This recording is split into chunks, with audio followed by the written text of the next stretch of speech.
Hey, I'm Janelle and this is toDIYfor. So today I'm tackling a project that I had kind of put off because I didn't think I had the right power tools to make it. Turns out you can actually do this without power tools. So I'm going to show you how I made this beautiful wood wall art. I've seen this all over Pinterest. I mean, mine is a much smaller scale, but it's the same technique if you wanted to do it on a larger scale. It's very easy to do, and like I said, no power tools. So let's get into the DIY.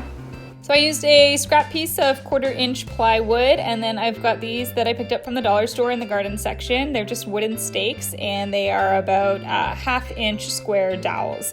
You'll need some wood glue and of course a handsaw and a block. So what I'm doing first is just kind of trimming down some of these wooden dowels and just starting to create my design. I started simply with a few straight lines, horizontal and vertical on the side here, lining them up.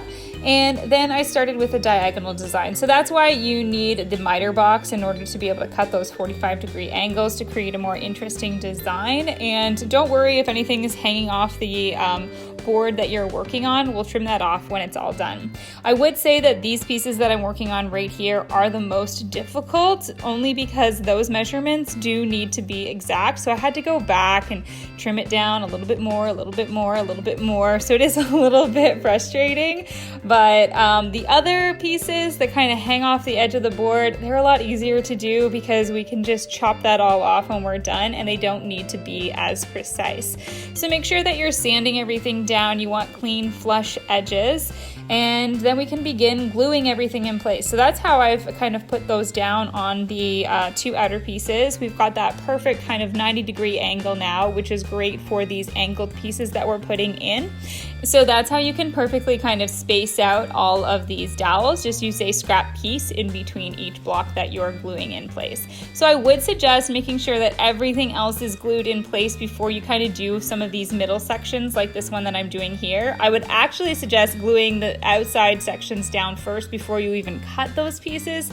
Then you know the exact space that you're working with. But just continue gluing down your design, and once it's done, I allow that to dry a little bit. And to reinforce all of this, you can see some weird kind of squiggly lines that I've drawn on the back here. This is to show me where the wood is on the opposite side. And I actually took my staple gun and stapled through the wood to reinforce where those pieces of wood are, to really make sure that that is going to stay. That might not be something that you have to do. So like I said, you just trim off all of the excess pieces to make a perfect square or rectangle piece. Yes, I did use a power tool there. You can absolutely use a handsaw instead, though. I just had it on hand and it was a quick, easy way for me to get that job done. Your last step is just to simply sand this all down. You can paint it, you can simply stain it, you can do a combination of both, which is exactly what I've done for this piece.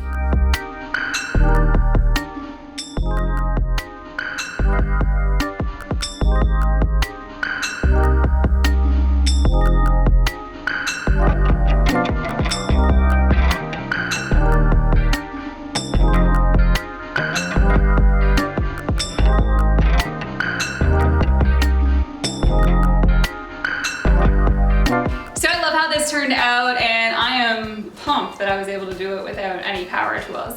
Yes, I know I did use them just to trim off all of the excess, but you could potentially use a handsaw to do that. I just used my power tools because I had them.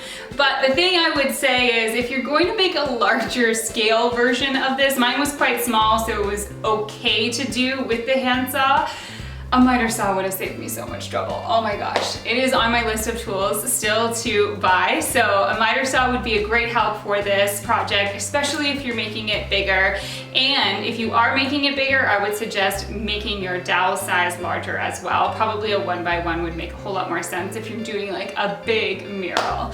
Either way, let me know what you thought of this DIY. I love how it turned out. You can let me know down in the comments below. Of course, share any DIYs that you're making with me at home. This design, you can do so much with it and get really creative. So send it to me, Instagram, Twitter, you can follow me there at Janelle Steeper. And if you're new to my channel, welcome. I do new DIYs every single Wednesday. So please subscribe and I'll chat with you next week. Cheers.